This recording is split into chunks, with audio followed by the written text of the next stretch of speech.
So, kind of as they're starting to join us, Keith, where are you? Just for the ones that are here. Where you at? Thanks, Michelle. Hi, everybody. We are in northern Mississippi, up in the Mississippi Delta. And my gosh, it's funny. I was a little hesitant to leave New Orleans with the three kids. I was like, how's the homeschooling going to go? We've got the whole routine here. Best move ever. I think it's kind of like, when you're kind of stuck and you don't know you're stuck, we just all really needed to get out of town. And now we're like, it's so great being up here. I'm at my grandparents' house, even though they both passed on. We still all have the house. And it's just so great to be here. And nature is thriving everywhere. And here, I mean, it's like, I was telling the morning class, we thought we were going to be swimming in the pool, but the pool is not for us. It's full of literally like at least 1,000 tadpoles that are like not the babies. They're like, if you can see my hands, like that big and like Whoa. fat. Fat. Whoa. Yeah, like it's really I was looking up the life cycle of a frog because I was like, what are those things? Because they're not tadpoles. They're not froglets yet. They're like about to burst out.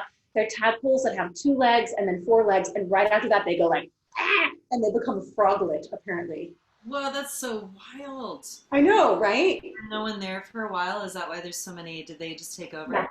Nature yeah. taking over. Nature's taking over. Exactly. Nature's Exactly. taking over everywhere, and it's really in some way. I was speaking about this with Laura and Hyan today. In some way, I'm kind of excited about that. The air feels in some way cleaner to me. We jumped into the ocean, and the ocean is colder than I've ever remembered it. Oh. Yeah, and it just feels like crisp. It feels really clean. But yeah, I don't think I would have jumped into a swimming pool with a bunch of tadpoles.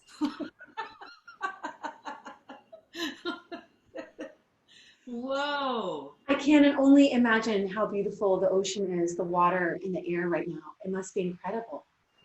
It is. But I'm so happy that you're in nature as well. I've had the grace of being able to see where you're at right now. 'Cause you invited me one time, and I'm so grateful. And there's so many beautiful old growth trees out there. It's just amazing. And to be connected to nature is such a gift. Yeah, it really is. It really is. Yeah. Well, Keith, we heard news from an email that a few of us on the staff were on together that you finished your semester at Loyola today. Is that true? I just don't know how or why I get myself into these things. Yes, you're so nice. I for those that are don't know, I am very slowly. I think it's going to take me 6 years, which is fine by me. Pursuing a master's in music therapy at Loyola here in New Orleans, and I love it. It's really interesting. It's mostly about how it's a lot of neurology. It's actually not that much musical training. They expect that you are already trained before you start, and it's all about how music affects the brain and a lot of physiology and stuff. It's just really cool, and a lot of counseling classes and stuff like that. But yeah, I had an undergrad science exam today, and it was harder than I expected. I was like, yikes. But I got through it, and I think the fun part is that I got the kids to help me study. Like there's a lot of multiple choice, so I had them quizzing me, and that was good. They could see like they're like, you got that wrong, and then they love that, or like you're doing great. So I try and weave it into them to make it like we all have homework, we're all doing our studies, kind of thing.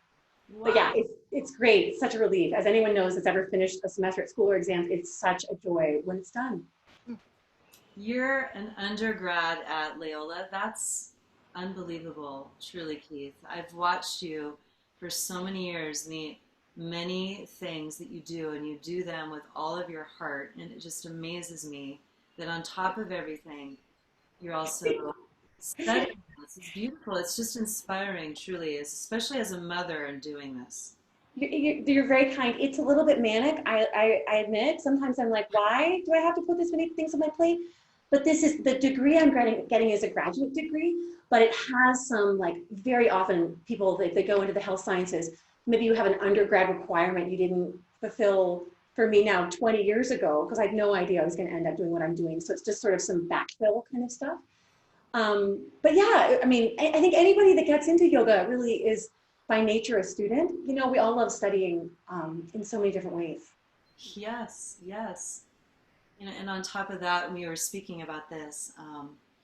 One of your children, his name is Arthur, Mhm. for us sort of helps us to remember how long Swan River was open because you were pregnant when we were also birthing Swan River Yoga. So it helps us to remember, oh, 11 years, okay.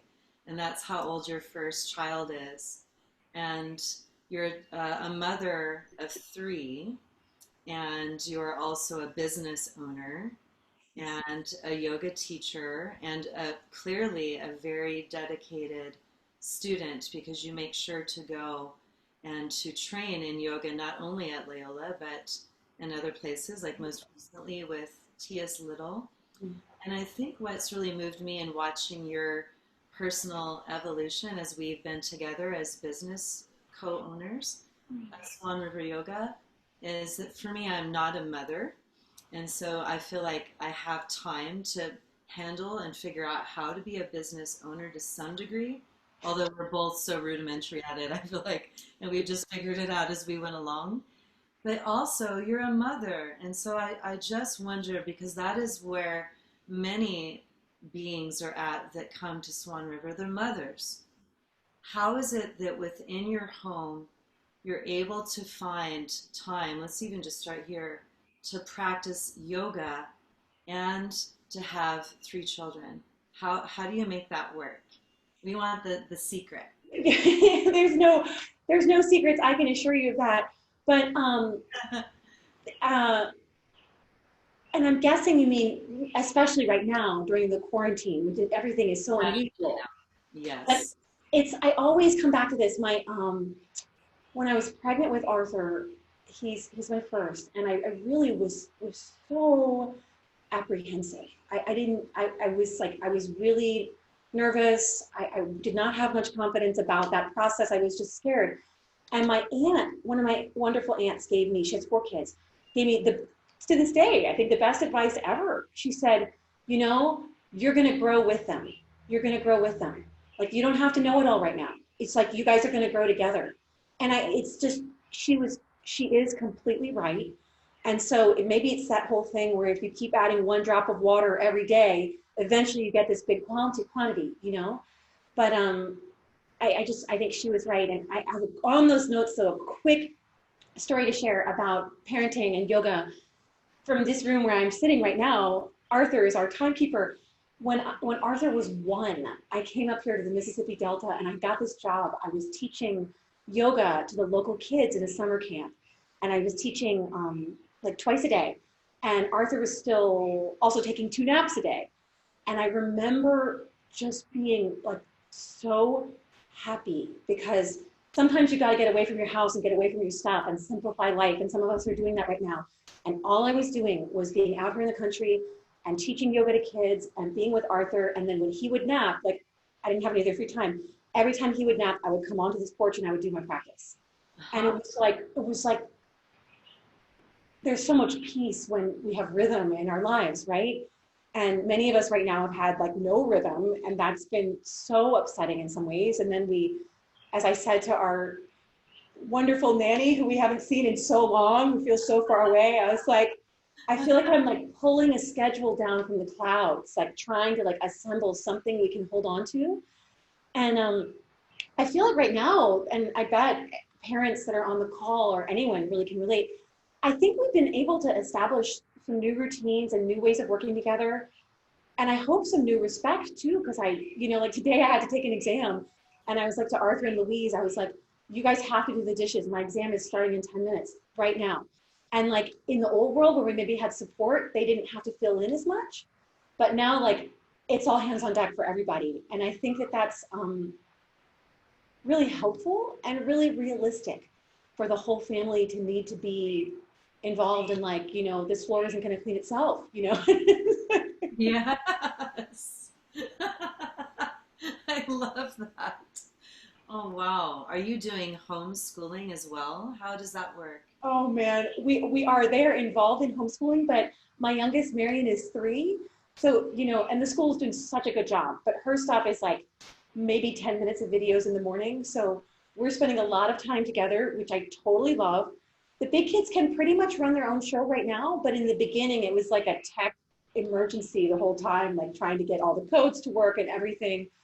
But you know, it's really actually, it helps me with my practice because the only time I can practice is when Mary's napping. So that's like I can't make an excuse about that. Like she goes down and I say, Arthur and Louise, you guys cool? Okay, bye. And then usually, as long as I don't get distracted, which, you know, happens, but usually then I have like an hour and a half, you know, and that's a lot of time to have a really good practice. So it's funny how it changes the discipline, you know, and the requirements. I like that. So there's a very specific, obvious window that you have, and if you don't do it then, it's maybe Exactly. Do you feel like with more time taken that your integration, because you use that word, are you integrating your yoga practice to blend into what you're doing with your family? That's such a good question. Like asana, but like, okay, how I'm speaking with my children and how we're hanging out. This is yoga too. Totally. I absolutely. And I think, I mean, although I have tried to sneak in, like, I'm going to, you know, do a lunge while I do this with you. Like, I've kind of given up on that. I'm like, we can't sneak into asana with anything else. But no, totally. I think that all the teachings that we get from the mat on being resilient and flexible and like watching breath and going with breath carry over. Like all the like, maybe anybody remembers in their early days of asana, you'd be like with a teacher that you loved and connected with, and you'd be hoping like, this will be the next pose. And instead they call like your least favorite pose ever, like Uttasana for 20 breaths. And you're like, no, that's not what I wanted. And like, being with these kids all the time is a lot like that. Like I'm having to meet my own control issues of being like, this is what I want to do next. This is the way I think it should go. But because there's no structure, then you know, it's like, you know, I'm trying to, you know, Louise really needs to tell me like this update about this new thing that she did, like in whatever it is, homeschool. And I have to be like, because it really is more important, you know, it's like the kids really do, they need their parents' attention. They always do. And I think it's one of the good things about this time is that they're getting so much more time with their parents. Maybe it's one parent, maybe it's both parents. But that's like, I mean, especially with a 3-year-old, I see, like, it's good to have school instruction and everything, but like, I think that they need us and our attention so much that it's like medicine for them. So as long as we can keep ourselves regulated, which is not always easy, but as long as we can, I think it can be like maybe some unfulfilled attention from the past. Some of those boxes can get checked right now. And that this can be a time where maybe like future issues that might have arisen, maybe about feeling like they didn't get enough attention. Maybe we can kind of meet some of those. I'm cracking up right now because I'm basically giving myself a pep talk. Maybe we can meet some of those needs right now is what I'm thinking, that this time can be used for. I'm relating that a little bit. It's like this word, ekagraha. It's like grasped or gripped to one thing, one truth or one thing at a time. I'm sure it's, in a way, as a mother, you have like the Durga 9 arms. You're like, okay, cleaning, and Marion, do this, and Louise, no, don't do that. And then in one way, all of that becomes like they just require you to be completely present with them, which I would imagine could be challenging if you have many other things going on. And that might be their one wish, is just total presence. I mean, that's how I'm relating what you're saying to this. Does that sound? That's amazing. Thank you for bringing the yoga, the ekagraha teachings in. I love that concept, and I think that you're right. I think that it's a lot of it is an art of focus, you know, and of shifting focus. Because shifting focus really takes a lot of energy, I find. I don't know if you do, but I think that's where I leak all my energy, is in switching gears. And so I guess in a time when you can't help but switch gears a lot, I hope to be aware of that, and then use the times when we can recharge like Swami Satchidananda says about being a yoga teacher, like you can't be a yoga teacher with an empty battery. You have to fill your battery first and then you can help others.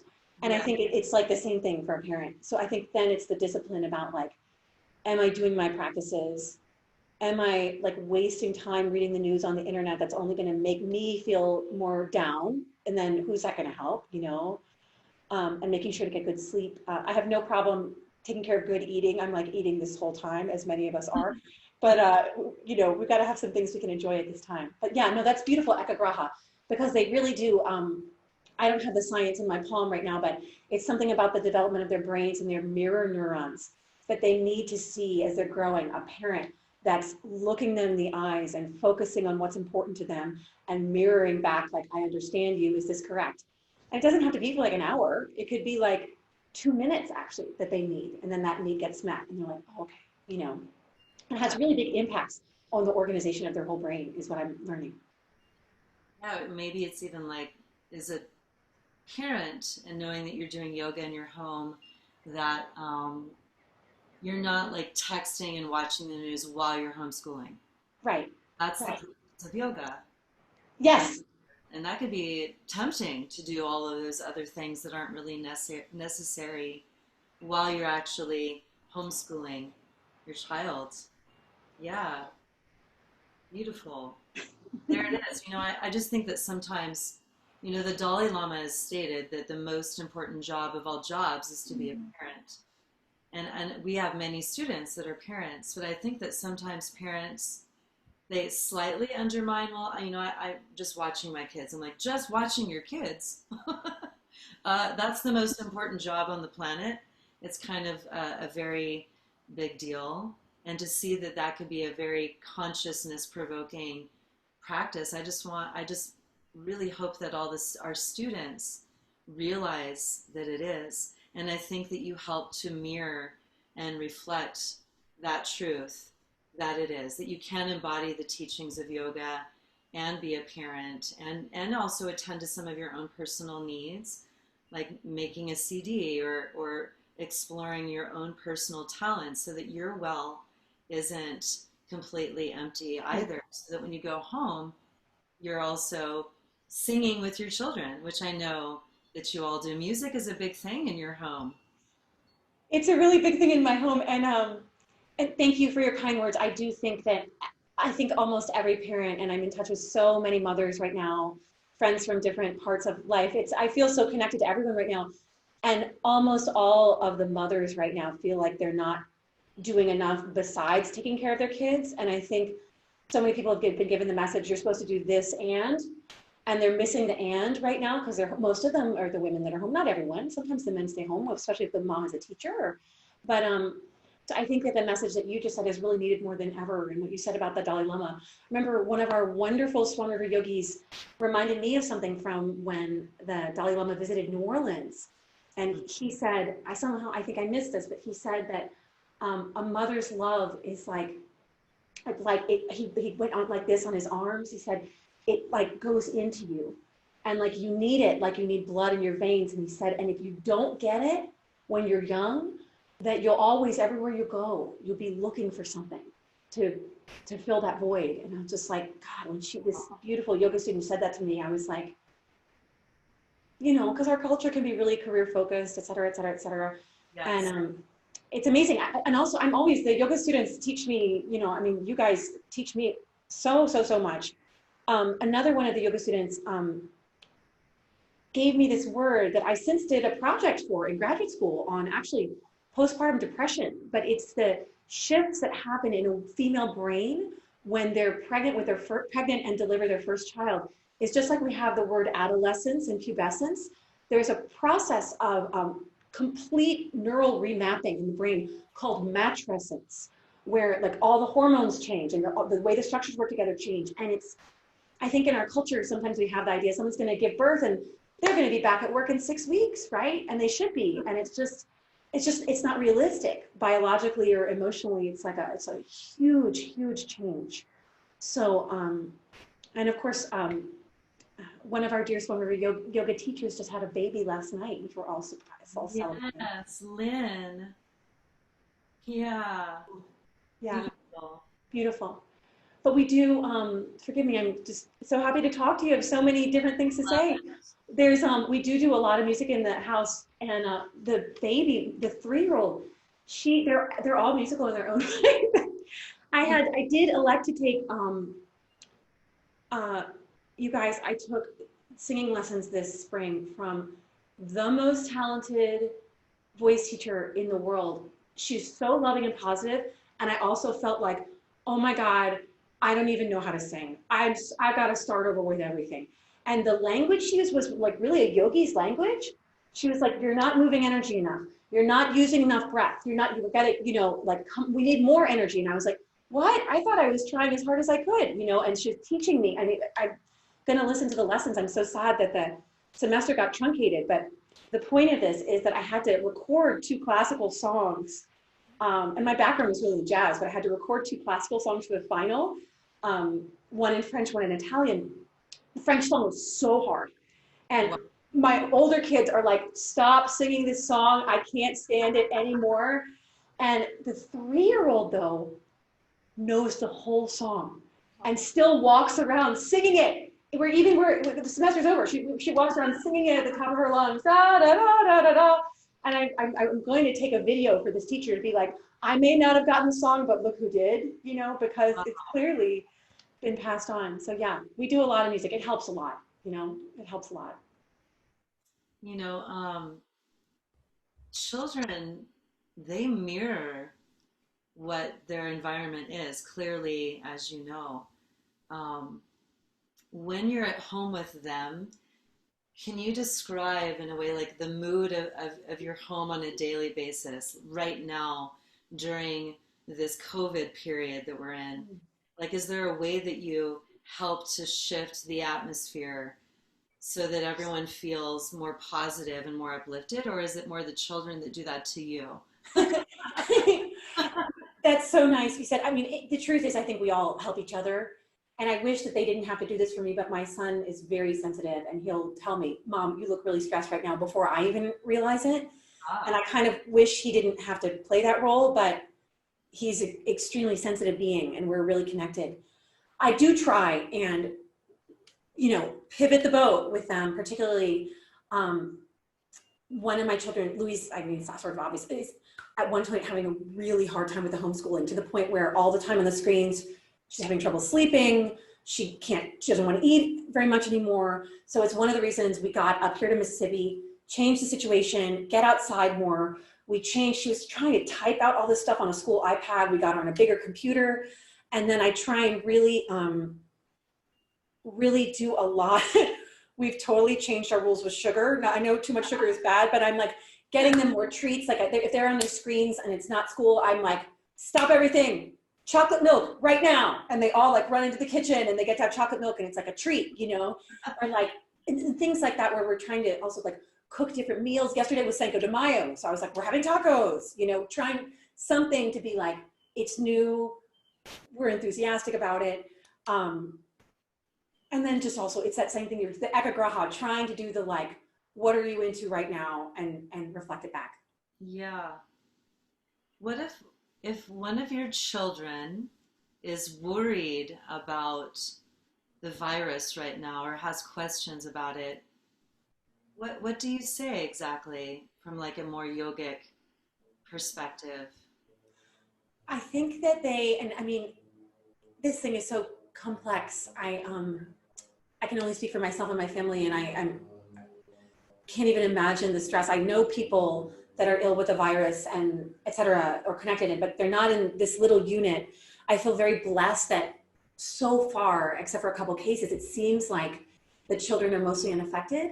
I think if they were really vulnerable to the virus, their stress levels would be very different. They don't seem that worried about it. We talk about it openly, constantly.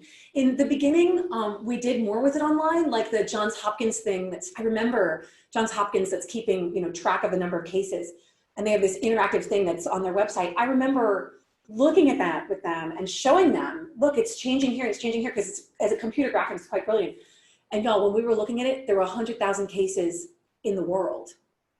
And now I don't know the number, but it's like, over 1 million and, et cetera. So this thing has just grown so fast. I think their stress is mostly about the homeschool, and they're really and they just, I think everybody just wants to be like, so funny, like to be human, we just are always attached to something usually. Everyone now, the new hope is that summer camp is happening. So we're all just like, summer camp is happening. So, and we talk about that, we talk about what it's gonna be like and what are you gonna bring and, you know, all this kind of thing.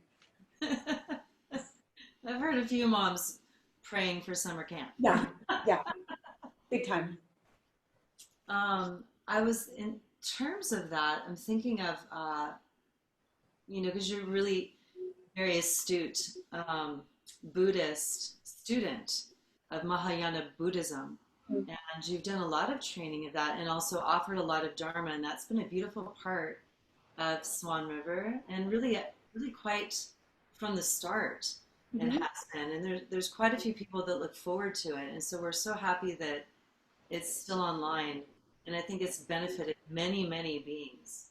I mean, thank you so much for doing an offering, and it's always been free. And it's incredible that we all have access to this and that you're still doing it. And when I think of what you're saying, you know, just the attachments, I'm thinking of some of the Buddhist teachings that I've also learned myself from you. But maybe even before attachment, I'm thinking about a strong context within Buddhism are the laws of impermanence. Mm-hmm.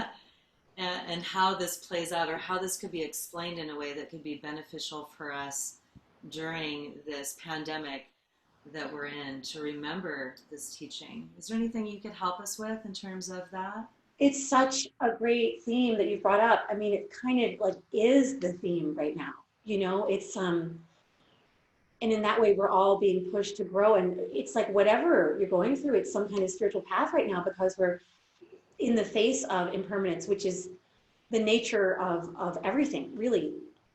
In from the context of the original teachings, when the Buddha had his awakening and he discovered the four Arya truths, or four noble truths, or really you could think of them as four truths from someone who has seen reality. It's not noble like hierarchy. It's just someone that has really sees. Unlike me, that I see through my, like, I want the brownie and I don't want this, and you know, it's just someone who sees the nature of everything. The first noble truth is that life is suffering, and a life where you can't see is suffering. And the first, that one has three parts. And the first one is just the suffering of suffering. You break a bone, you're ill with this horrible disease. And we can see so many beings on the planet that are suffering from that undeniable suffering that no one would confuse. That's it.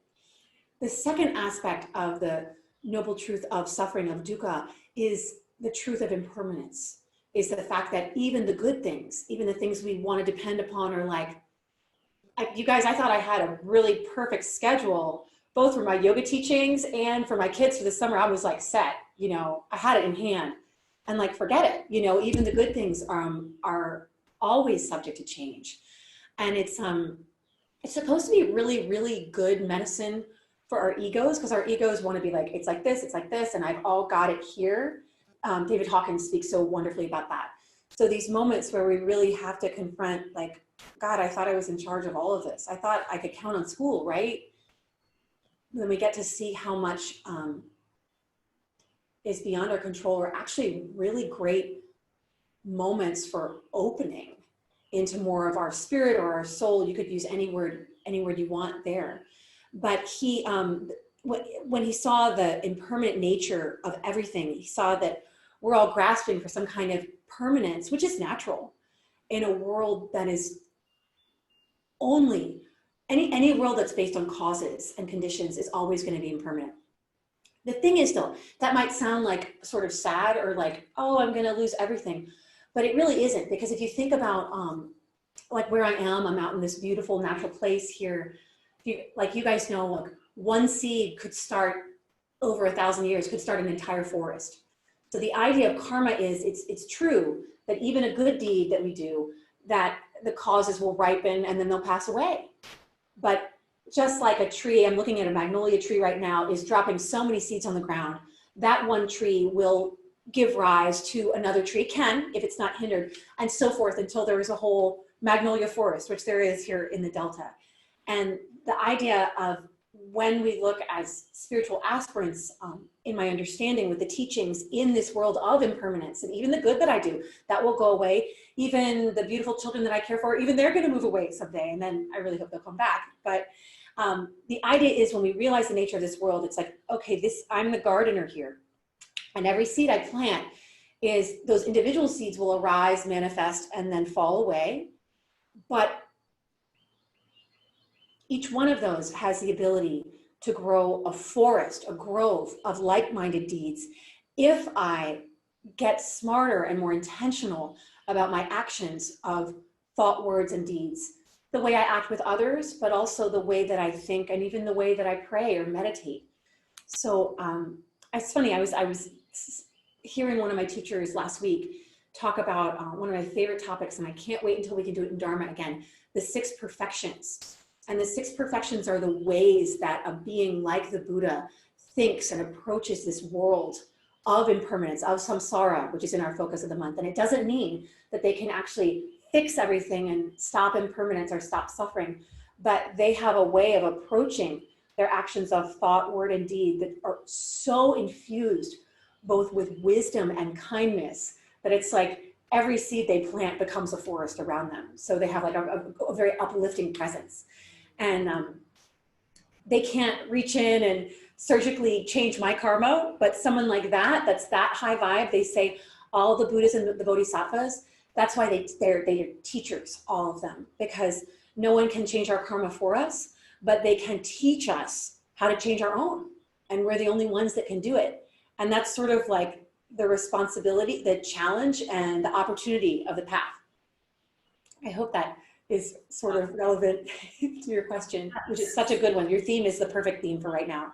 Oh my goodness. So the cause of suffering, the nature of suffering, and then what if I don't want things to change? What do I do? I know, right? I know. So your first point, which is so good, like the cause of suffering. One quote that I love from Thoughts Without a Thinker that we did in Dharma last year, so good. And let's do it again. If you guys, those that are listening are interested. One definition of samsara, the cycle of suffering, is just being out in denial of reality.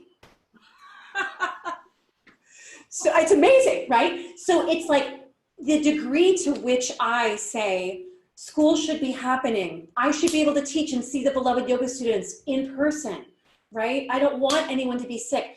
The degree to which I resist reality, but reality is being revealed right now about the impermanence of our healthcare system, our economy, our government, everything. The impermanence of it all is being revealed. So the amount to which I'm denying impermanence could be said to correspond with the amount to which I'm suffering. So these are great times to wake up in that way to what the world is really like. Wow. It reminds me of, you were in Florida and we did a retreat together. It was amazing. Oh, it was so beautiful. And we're going to do that again as well. Absolutely. We were speaking about the wheel of life. I remember there's 6 different realms. I remember those realms even relate to the theme for this month. Om Mani Padme Hum. I remember some of the things you taught us because it was such eloquent lectures.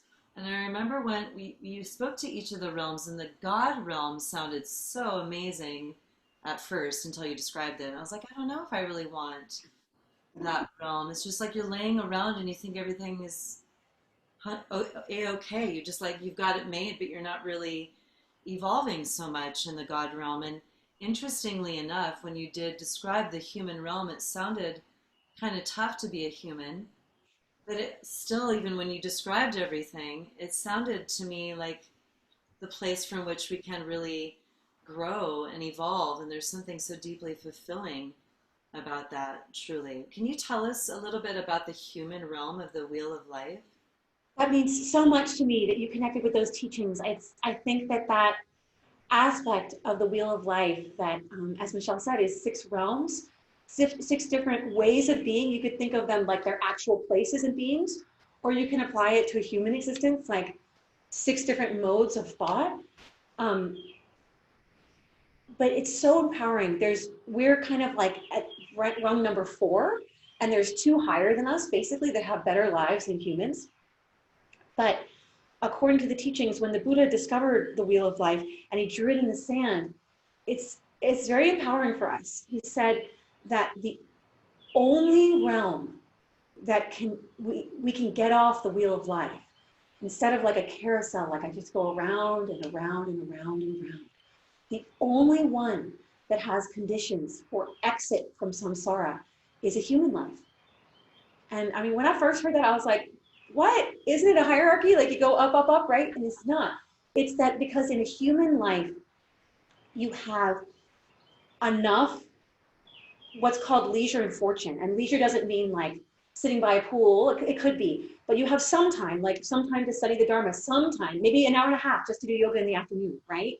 You have some time. You're not like running for your life or like struggling to capture food, that kind of thing. You have some time, some leisure, some fortune, but you also have, as a human, to match leisure and fortune, you also have pain and suffering, which none of us want.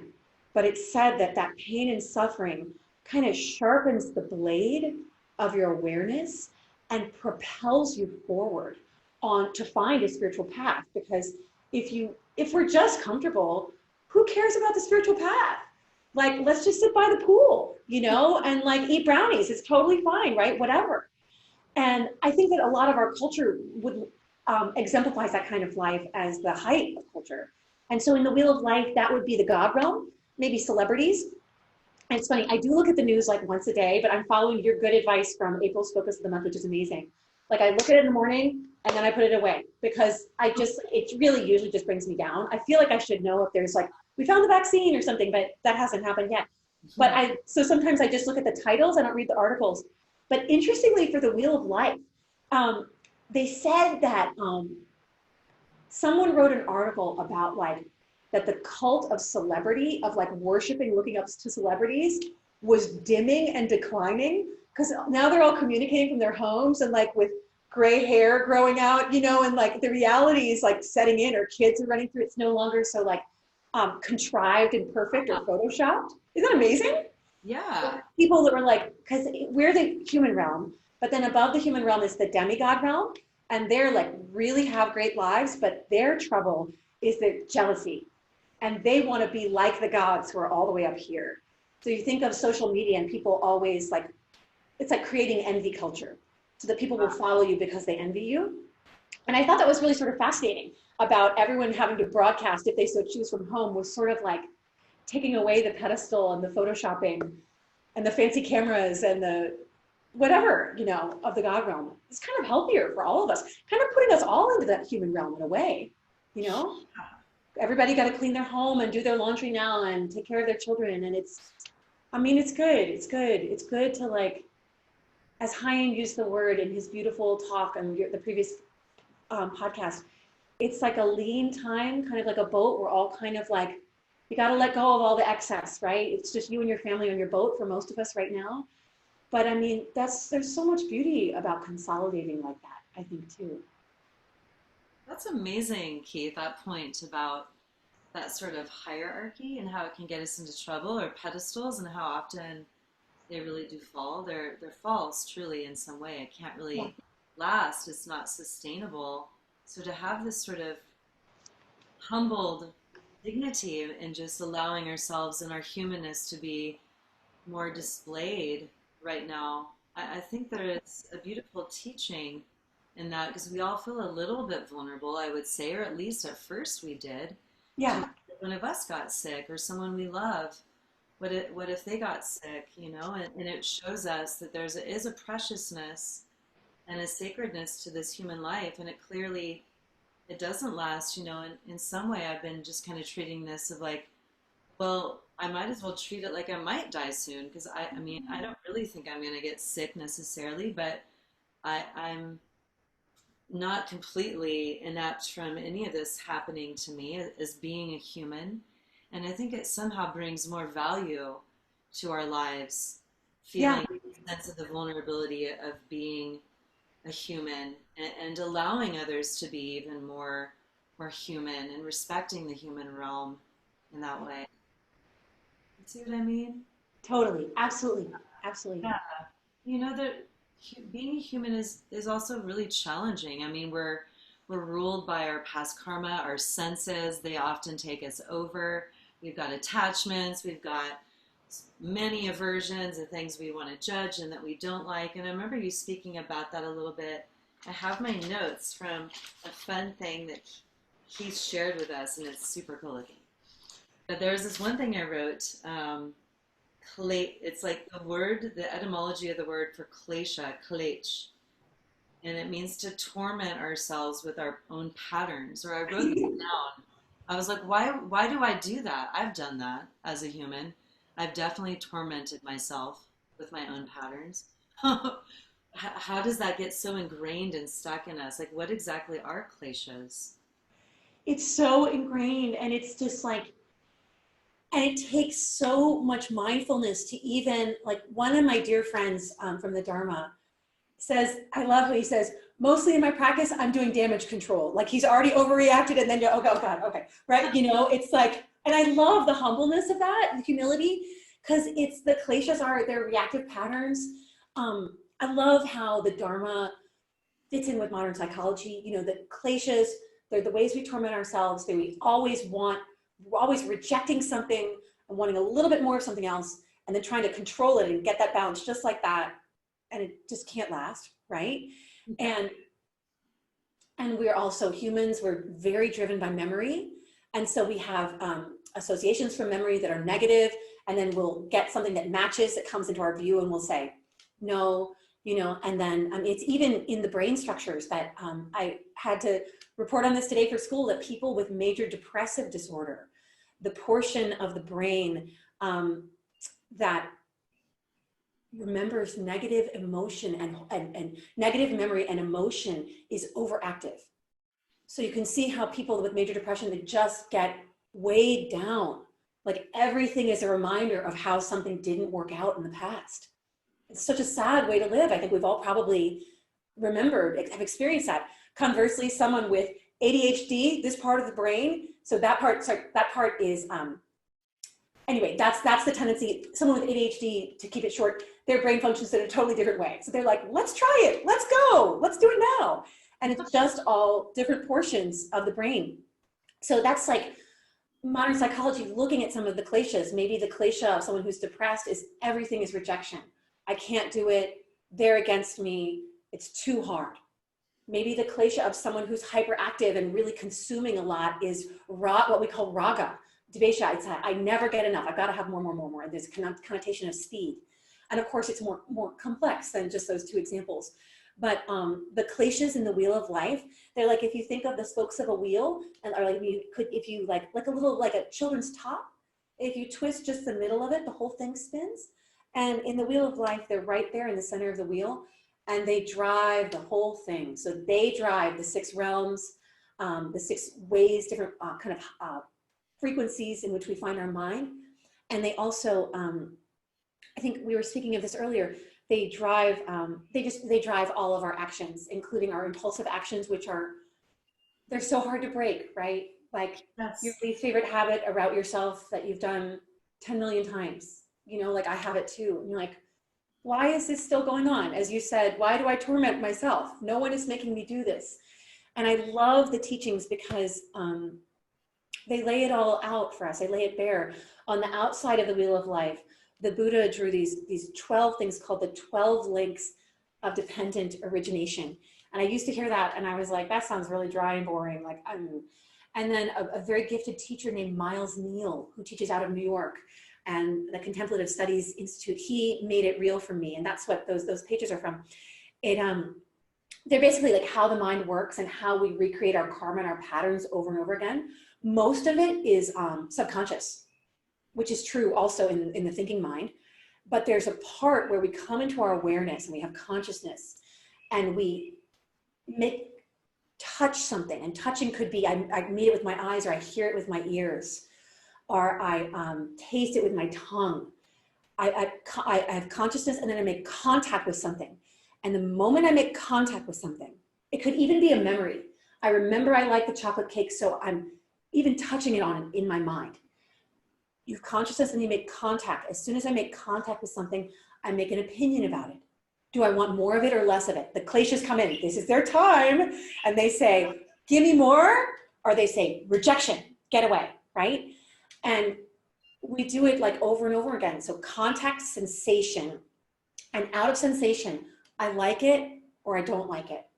Here we go. Now the energy is building. Contact, sensation, I make an opinion. Now I have urge. I'm either going to, now the force is in. I'm either going to consume way more than I need to fill that hunger, or I'm going to run, I'm going to blame way more than is necessary for the threat, or push something away, or run, get away from something that actually maybe, if we have the staying power and mindfulness, we might be able to handle. And that urge is the key there. So contact, I touch it. Sensation, I experience it, I like it, I don't like it. Urge, my response is amplified. And here's the key teaching, which most of us like totally miss and go like electricity onto the next part.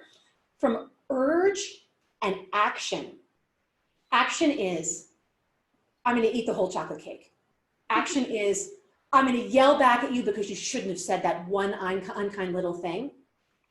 However, between urge and action is, if you think of like a bicycle chain, that's the most breakable part of the chain. That's the part where we have the most agency and the most power. It doesn't feel like it because we have all this momentum from the past of having experienced a thing from the past. Contact, I touch it, I make an opinion. Urge, I've got to have it. And then there's that moment of, some people talk about like the angel on your shoulder, or like, what if your favorite grandparent was right there with you? Or like, there's all these meditations, imagine your future self, you know, how would they handle this moment? And then they say that if we can cut even a couple times that link between urge and action, between making our patterns like cemented into our psyche, that we haven't planted the seed for the next time for that action to be repeated.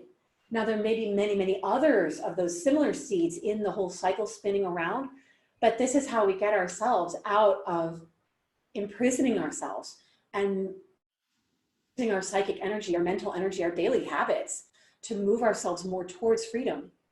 It's such a good reminder. I'm so glad that you asked about that, because I think a lot of people really cooped up right now are really dealing with the time and space to amplify some of the patterns that they may not be their favorite patterns about themselves. I know one of my dear friends just texted me and was like, I can't stop online shopping. You know, oh, like, wow. I totally get it. Like, I totally get it. And frankly, if all of you good people, like it's one of the things I feel so lucky about teaching online right now. Even I'm only teaching like one asana class and one dharma class a week, which I feel like this is dharma right now, is like, you guys are keeping me on track because I have to prepare for that. And that way the students are helping the teachers stay connected to their sadhana, because we have to, or otherwise we can't show up and reflect back for you guys. So it's really, as Lama Marut always said, he's like, who's helping who here? And I love that reminder, because it really is true how the students showing up keep the teachers on track. Ooh, I love that. Yeah, right? You know? Yeah, who's helping who here? Yeah. You know, with the kleshas, because you were mentioning that, I do feel like this is a time where a lot of them could, if they're in the subconscious or in the unconscious of us, it could become more apparent now. If some people have a little bit more time or less distraction, less ability to run around and stay busy and to forget about those deeply ingrained patterns, they might be far more prevalent, or there's a window of opportunity for them, maybe we could see it like that, to arise. And you made this statement of the way to break that chain is to then not to act upon the urge necessarily.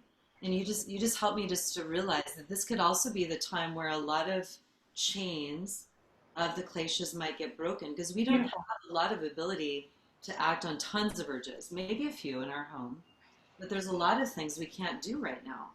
So because of the reduction, there might be an amazing time to cut through a lot of these kleshas during this time of quarantine. I couldn't not agree more, because we all have our patterns, we all have our coping strategies. I know I can at least say for myself, like from Ayurveda, I'm an air sign mostly, and I like to be on the go and moving around, and it's been difficult for me and really therapeutic actually to not be able to run around all the time. And I realize I've just been running around. I haven't quite honed in on like exactly what I'm running from, but maybe I'll get there in this quarantine, which is going on and on and on. But no, I completely agree. I think that there's a lot of chance. We could use the metaphors of breaking the chain or breaking points in a good sense. Yeah. For ourselves, with ourselves and with others too. I've had in some of my family relationships, sometimes you think there's a struggle about some outer thing, and then you realize like it's something totally different. It's like something inside, like I won't communicate exactly about what you know what I mean? It could be sometimes something that we're not doing. And it's when we're in reactive mode, it's always easy to blame someone else or run or consume more or whatever it is, Yeah. So I think it's really the kleshas, they don't have as much fuel. The kleshas that are still here have fuel, but exactly, we can't keep putting them out with all this running around anymore. Yeah. Or blaming, others. Really, so many of us are only seeing like one or two people or something like that, Yeah. There's only a few people we can blame at this point. Exactly. In a way, is it Louise's fault? Right. Martha's fault? Um, Right. with the kleshas as well. What was I thinking with that? Oh, there was a cool thought I had. I have to come back to it. No, it's left me. Shoot, it was so cool, Keith. Do you ever have? Oh, oh, All my thoughts have left me. I understand. This is such a time. I do like to remember, T.S. Little said this maybe last week in class. You come to the mat, and we'd all love if we came to the mat and we're already like, I'm fully serene already, but we're not. I mean, I'm not. That's why the mat exists, And I love how he was saying, we started focusing on breath, and he was like, we've got to empty out before we fill up again. You come to the mat and just empty your cup, empty your breath. And then it's like whatever the practice is going to bring you, the moment is going to bring you, we can fill up with it anew, oh, beautiful. It's a good reminder. Such a good reminder. I think in a way this relates. This is partially what I was thinking about. I remember you speaking to part of suffering is that we think it's everything on the outside that's created our suffering, and that could really spin us out and really keep us chained to the wheel of life.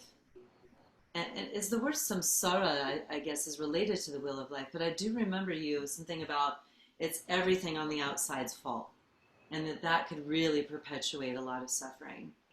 Absolutely, of course, without a doubt, because then, thank you. That's a big and beautiful question. I think that actually, you know what? How about this? I used it yesterday. The Dharma is so beautiful and it's eloquent and poetic, but it really, if we can apply it simply, I find it's like psychological medicine. I did it yesterday and it broke a chain for me because I was feeling frustrated about something. I don't even remember what it was. And usually when we're in rejection mind, that's the Devesha klesha. I don't want it. I don't want it. And also when I'm like, I don't want it, I think it's happening to me for no reason. And I think it's an accident, and and then my sense of victimhood grows and my powerlessness grows, right? And really we're kind of only having a conversation with ourselves, which is really weird. It's like a ping pong match within yourself, creating more aggression usually. And then just for a moment, and I personally, in all these years we've been doing this, I don't anymore like to apply the teachings of karma 100% to everything, because I found that people it actually often tends to lower people's self-esteem because they blame themselves for everything. But I think it's important to bring karma into a portion of the solution. And whatever it was I was frustrated about, I came to the teachings and I was like, some way in my thoughts in the past.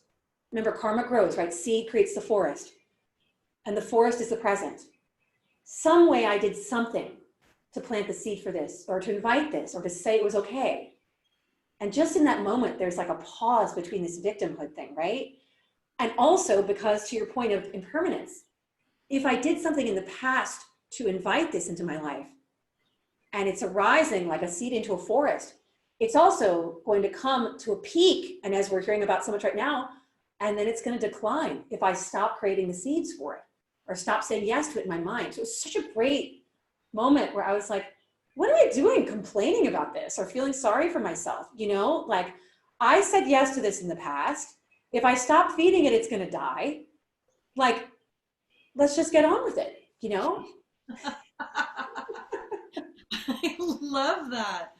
That relates so much to right now, really, as well. To be careful how much we're feeding into the fear of vivid suffering Yeah. that we have so much honor and respect and compassion for that's happening on the outside, but just being careful how much we feed it. I feel like this is a very apparent time of klesha busting, you Mm-hmm. know, of cutting through a lot of things on the interior of us. But also, if we're seeing it in here, we're probably seeing it out there. As I remember a teaching you offered us as well, and we both have learned, and that we could be cutting through a lot of kleshas on the outside by doing this interior work. Does that resonate?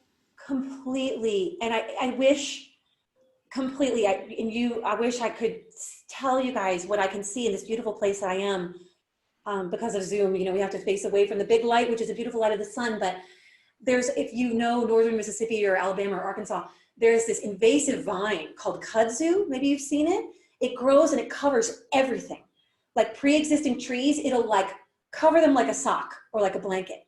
Yeah. And if they want to kill the kudzu, which I'm not like into killing plants, but they're often killing what's underneath, they don't, you could go and like clip every leaf and it would grow faster than you.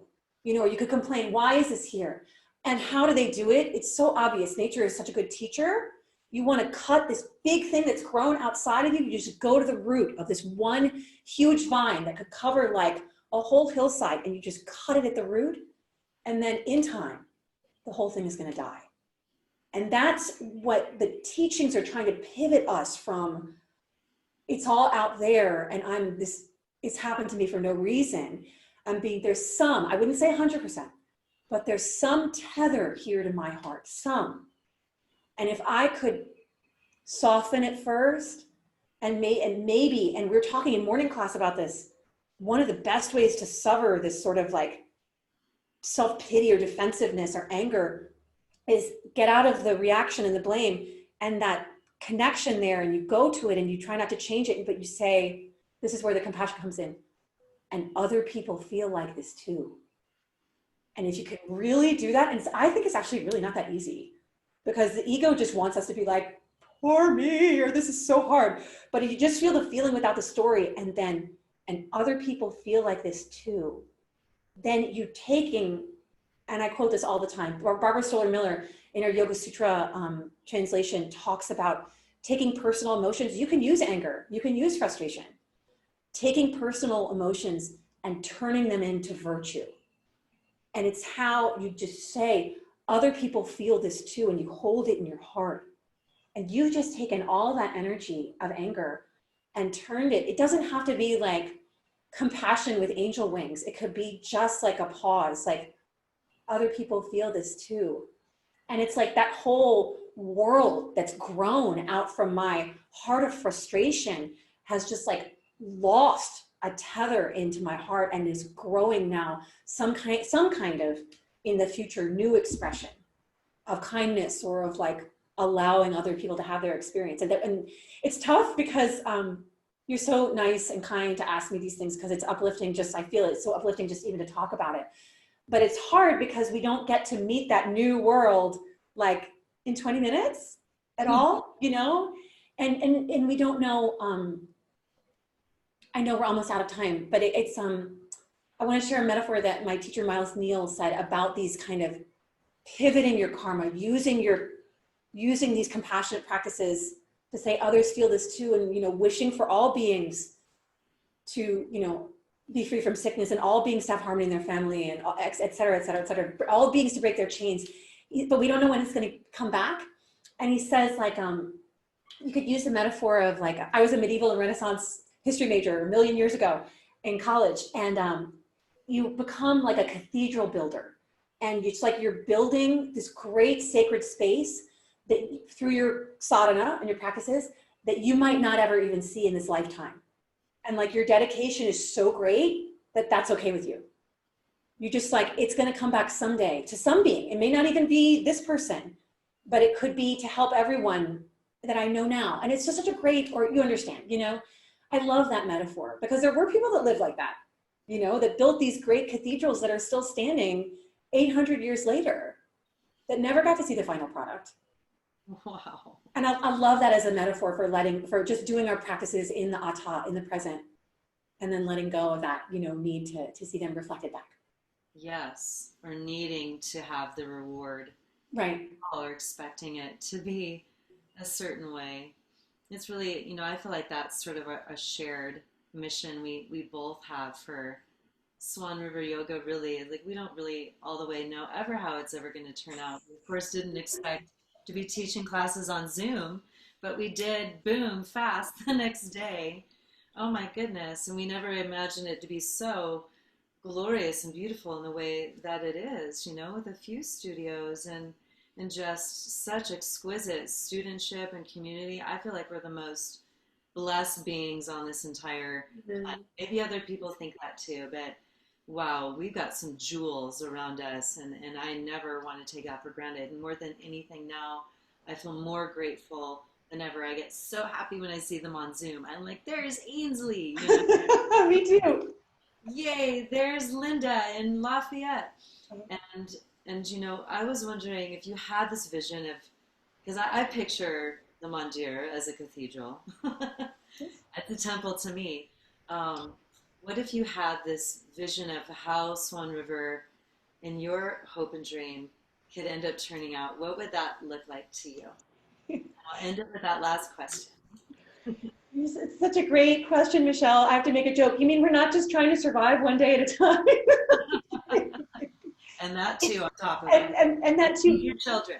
I love two things. I think we didn't realize how many people connected with the community in the space before this happened, because there's people that had to leave the New Orleans area, and they were like, I'm so grateful, now I get to practice with you. And that, I didn't know that those people were out there. And it's been unbelievable to be able to reconnect and to feel connected, like literally around the globe. I want to figure out how, and it's coming, I know we're all learning this, how to improve the quality of the technology. So, because I think that the clarity of communication is really, ideally a yoga student, yoga teacher relationship should be a therapeutic relationship. But when there's interruptions in the technology, or it's not quite clear, or the eye contact issues are a little off, I think it can't quite be optimal for everybody. So I'd love for us to, when things settle down, improve in those ways. But I also love, we're going to open the mandir, and it's going to be fabulous and glorious. And we're so lucky that we have this huge space, because if we need to keep socially distancing, we got room, we got room. We never were like a packed in studio. Yeah. I'm so proud of what Good Karma is doing. They are on fire. They're feeding so many people healthy local food when there's a lot of problems in the food supply chain. So we're going to get back to interpersonal. Love to bring in some more music in the mandir too. But I also want to say, I don't think that online, we're going to work with the technology. I don't think it's ever going to go away. And I'm kind of excited about it, so we can serve as many people as are interested in receiving what all of the Swan River teachers are able to offer. And I think that you highlighted it in your focus last month. One thing that's had to change because of this new world is that all the people that are serious about asana have had to create a yoga space in their house. And you used to go to the studio, and the studio keeps it all clean and the props are all organized, and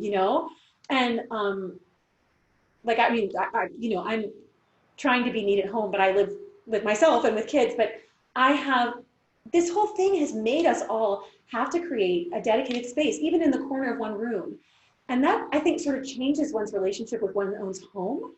And I think it's really good. You know, I think it's cleaning and making a space sacred in the Buddhist teachings is one of the precursors if you want the karma to be able to meditate. Oh, So yeah, so I think it's really cool how, like you said in your focus of the month, like now your home is your sacred temple. And I think that I'd love to keep people connected to the sacred in their home also, and just find ways to serve them better and better like that, even as we absolutely open the mandir and have that be our anchor for being together in person, because we're all going to need it big time. oh, beautiful. We're completely devoted, aren't we, Keith? As long as the laws let us to, we are opening and we're excited to see everyone again when that time comes. And I love that you mentioned their homes, though, too. That needs to be respected and honored right now. That's what we have. And it's good enough. It's perfect. It's beautiful as well. So I think it's just really, it's important to be careful, like, oh, I wish I were here or Mm. there, and to be careful not getting too pulled out of this is where you are right now. If you love it there, then pretend that that's part of where it is that you're at right now and bring that to you and into your heart. Yeah. Thank Thank you. you so much for this, Michelle. Thank you, thank you, thank you. The questions are so beautiful, and you're so kind, being the way you frame them, and I'm just grateful for the opportunity. Thank you so much. We're so lucky that we got to hang out with you with the many, many things that you do and that you're such a strong, graceful, devoted woman. Oh, It's very, very inspiring. I you're think very kind. Thank you. I just feel like I'm going from one moment to the next, but this was such a beautiful thing to do. Thank you so much, Michelle. And thank you, everyone that joined us on the call and everyone that will listen later on. We're so glad to stay connected, and we can't wait to be together in person soon. we can't wait. I love you, my I sister. love you, Michelle. Thank you so much for this. Namaste, everyone. You. Namaste. Namaste, everyone. Thank you for joining us. We love you all.